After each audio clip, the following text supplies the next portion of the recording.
If you remember the Divan's quote, it said that what remains is of utmost importance than the meticulous replacement of what is missing.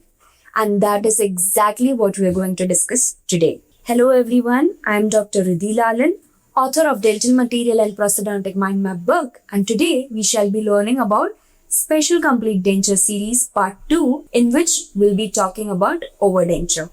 So, my flashcard here asks me, what is an overdenture? Overdenture is that removable prosthesis that covers and is partially supported by natural teeth, root or implants. So everything that comes over a part of tooth or implant is going to act as a overdenture. Why is it important that I actually want to preserve the tooth or put an implant into the bone and then give an overdenture? Why not go with a conventional complete denture? If you are also curious enough to know the answer to this question, continue watching till the end. So now, what exactly is the goal? Why do I actually want to give an overdenture?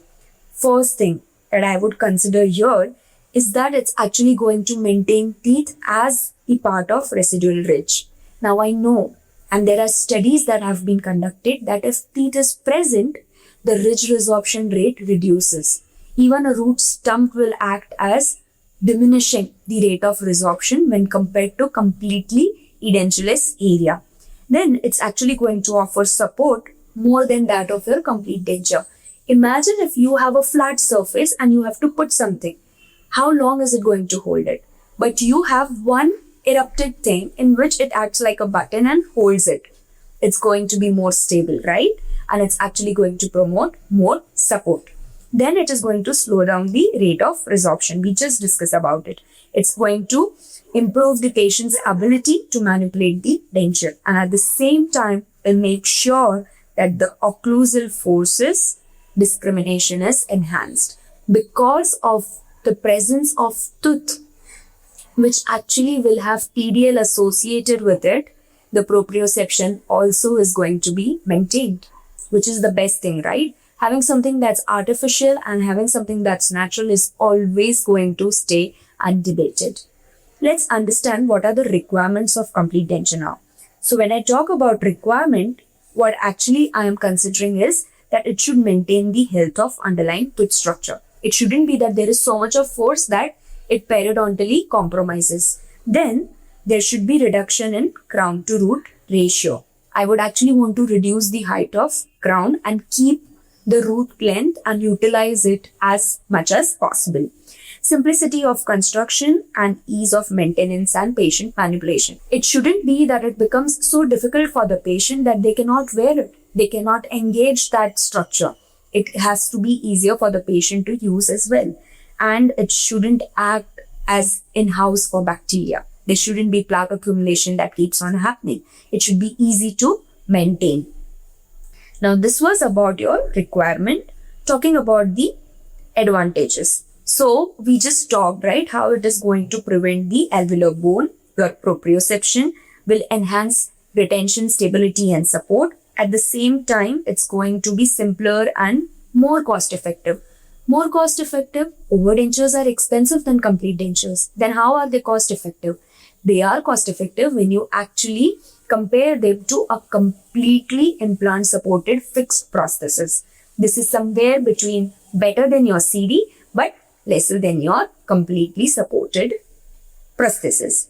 Patient acceptation is always better. It actually allows it to convert it to conventional CD if at all that tooth is lost in future, and it will help to maintain the harmony of the arch form because tooth itself is the part, right? So it's going to maintain the harmony. Talking about the disadvantages and the challenges that are involved.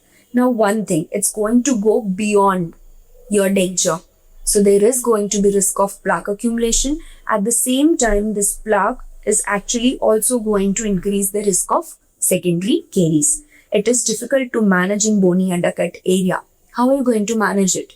Then there can be overcontoured prosthesis. Why will this happen? Because there is already a crown structure that is present.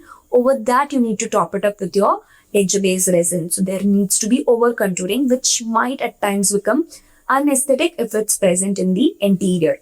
What is the best tooth that you want to retain for overdenture? It is your canine because of its longer root. So now imagine if there is a canine present, a crown structure, and you actually top it up with a coping, and then there comes a denture base that covers it, there shouldn't be any over-contouring, or this portion is going to look obliterated. Then there can be encroachment in interocclusal space. I already have lesser space for arranging my teeth, and below that I have a crown structure that is present from the natural teeth. It's actually going to obliterate your interocclusal space as well. Then there can be risk of periodontal breakdown of abutment teeth, depending what are the types of forces that are going to act on it and the bulky components that are present. Now I just talked about button mechanism, right? I just gave you a hint. We are going to discuss about this in detail, but this bulky components will actually make your aesthetic compromised. So this was about the basics. Let's just understand if there was a clinical scenario in which a 62-year-old female with few remaining mandibular teeth wants a prosthesis that preserves the bone, improves the denture stability. The dentist will decide to retain and cover the remaining teeth with a denture instead of extracting them. So what is this? This is nothing but your overdenture. But which overdenture? I want you to be more specific when you answer. It's tooth-supported overdenture. Similarly, if I would have given you a case in which the patient had resorbed ridge, but at the same time, to enhance stability, I would have gone on implanting 2 implants. What would it have been? It would have been implant-supported overdenture, which we'll be learning about in detail in the next video. So now let's just look at the types of overdenture, okay? Depending on what type of component you are using, you can define your overdenture. Overdenture can be simple. Use your tooth and retain it. Now I cannot have the exact height, correct? This will be a lot. It will obliterate my interocclusal space. So what I'll do is I'll just reduce it. But this means that a pulp is going to be exposed. So what do I opt for?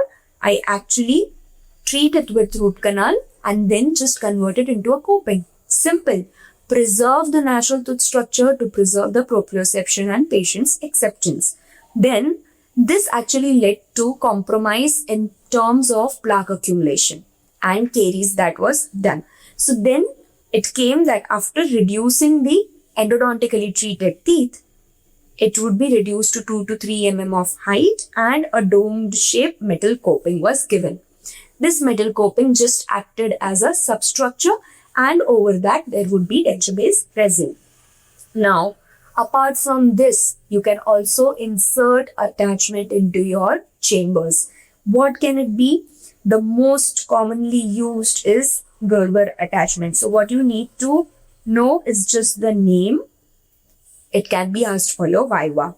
Then talking about the Dalbo Attachment. So Dalbo will actually allow vertical and rotational movement. It's like a coil. So this can happen. Sika on the other hand will split it vertically into 4 sections. There can be 4 sections. So what is the movement that it's going to permit? Again, it's going to permit vertical movements. When talking about Rothermann's attachment, there are 2 types of attachment. There will be vertical and rotational movement. Which do you want to permit? Where is it going to act as a stress breaker? You need to select that kind of attachment. And talking about Zest. So Zest is actually an intracoronal attachment. It takes its retention within the tooth structure. You see this extension extending into it, right? It's not placed over, but it's placed under. It goes within the tooth structure. This is used when your interocclusal space is less. So you place it inside. You just don't have it above. There's a very small extension that will be seen over the tooth surface. Then there is also magnets. Magnets have always been the favorite, right? We also use it for dentistry. What you do is you have both the poles. So in denture, you have your magnetic assembly, while in the root, you put your keeper. Both of this have opposite poles, and this is going to have magnetic forces that will act and retain your denture. So it comes in paired form and it is usually made up of cobalt samarium magnets. This has been asked for NEET and I want you to pay attention to these as well if you are going to attempt competitive exam. Talking about the bar attachment. So now, as the name suggests, bar, correct? So it's going to connect both the attachment. Depending on what is going to be the structure, the cross section, it can be heather. If you see, heather actually has a keyhole kind of a thing and over it comes your attachment. So it will be a clip that will be attached to the rounded bar. So it becomes more resilient. Dolder bar on other hand is a straight thing. It is just one extension which is pear-shaped in cross section and it has a parallel side and a rounded head. Simple.